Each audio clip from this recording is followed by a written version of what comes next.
So una, punta tayo sa Google, then ChatGPT, type natin. Tapos click natin yung pangatlo. Tapos type natin dito yung topic like moving tip number 41 to 50, example.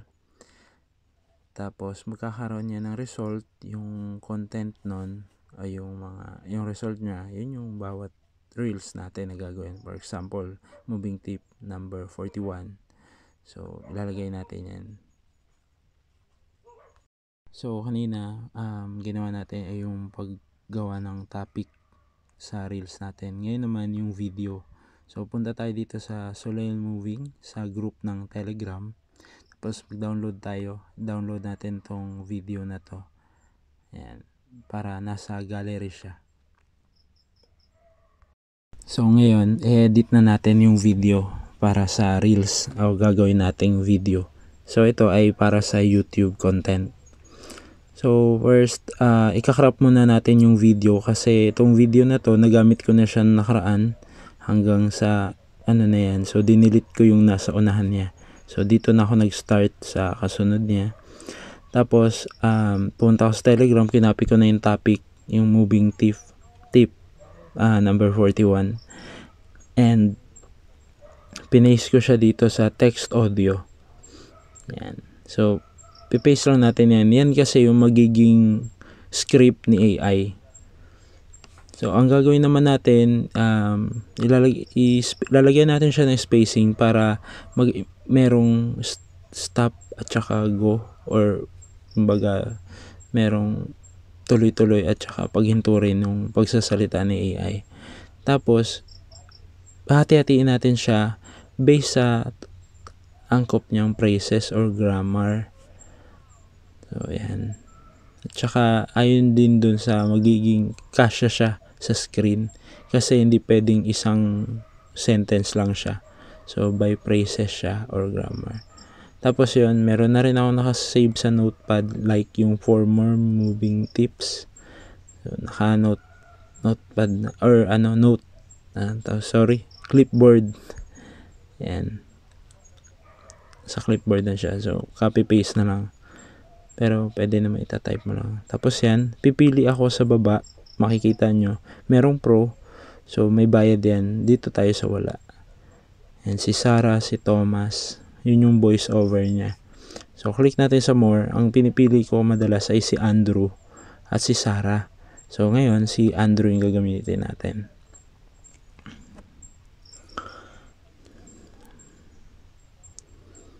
Yan. So, yan yung speed ng pagsasalita. Ang normal niya ay 1, yung 1 lang. Yan. Pero, kaya 1 lang yung gagamitin natin dyan. Pag 1.5, medyo mabilis na siya eh. So, 1 lang tayo.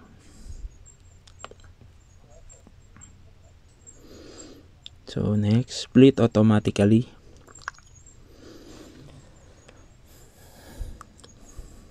Yan.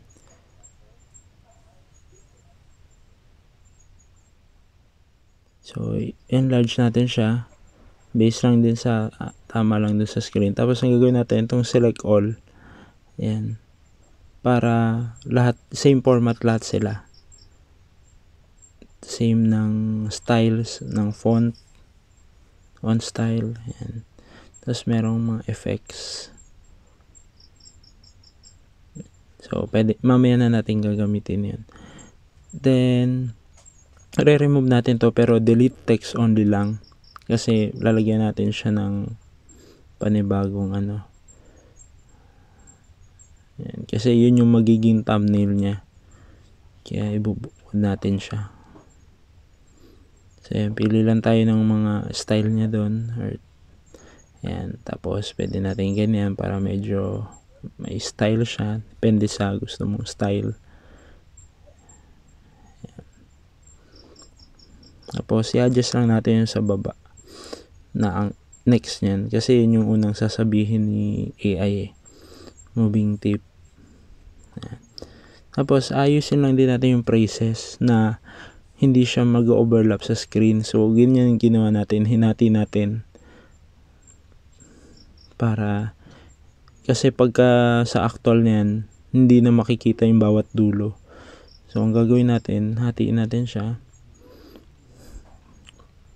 para mababasa pa rin, readable pa rin yung subtitle. Though meron mang AI na magsasalita, pero mas maganda yung nababasa pa rin ng nanonood. So isa-isay natin yan yung sa umabot tayo dun sa dulo.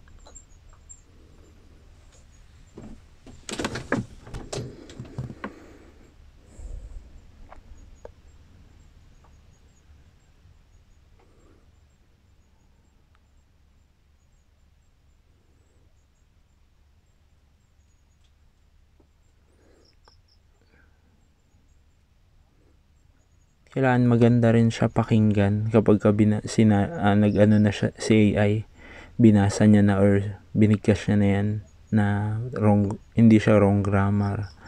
Yeah. And then, ulitin. Kumbaga, yan, kanina, nakalagay lang niya ng pagkakaano ko, water. Yung break nasa kabilang, siya, orange. Yung kabilang, kabilang phrases na. So, pangit pakinggan. Kaya inulit ko po yan. Sinama ko kasi water break pala yung tamang phrase niya. Tapos ito, adjust lang tayo konti. Hanggat maaari, kung mapapansin nyo, 18 seconds. Hanggat maaari, 18 to 20 lang yung reels natin. Hanggat maaari. Maikli lang, mas maikli lang. Para mapupunta siya sa short sa YouTube. Or basta mas maikli lang dapat kasi reels lang siya. Kasi ang gusto rin ng mga nanonood ay maikli lang na video clip lang. Tapos ito, pipili tayo ng, yan, may mga pre naman dyan. So ako, ang ginagamit ko is yung kadalasan is yellow, tapos black. Tingin ko kasi okay siyang combination. Dark at saka light combination. So ito na yung madalas na ginagamit ko since ang logo ni Solel Moving is orange. So, pero ginamit ko naman yellow at saka black. Mas medyo malapit. Kasi pagka orange, medyo naman sa mata. Yun. So, ito, pipili naman tayo ng kanta. Kadalasan na pinipili kong kanta ay yung song na ina-apply ko dito sa ating mga reels ay reggae. Kasi ito yung catching sa mga taga-US or mas preferred nila na pakinggan yung mga ganito. Medyo kasi masigla. Pero yung pipili natin dito na reggae, yung instrument lang siya. Wala siyang vocal. Yan. So, itatry natin i-play. Tapos yan sa sounds, meron diyang volume. So, i-adjust din natin yung volume. Dapat na mababa lang. Yung maririnig siya, pero hindi mangingibabaw sa AI, yung nagsasalita or sa voice ng AI. So, parang magiging beat lang talaga siya or background song lang. Music lang para medyo nakaka-enjoy panoorin yung reels natin.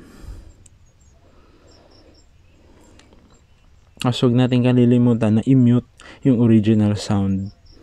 Mahalaga yun para hindi pangit pakinggan kapag ayan, makita nyo may mute unmute clip audio. Para maganda pakinggan yung o panoorin yung video natin. So, i-reviewin natin pati yung mga subtitle, hindi siya nag-overlap sa screen. Pati yung para ng pagbasa ni AI dapat na okay din, tama yung grammar. Tapos yan, i-upload na natin, export na natin. Tapos gagawin natin, isi-send din natin sa Telegram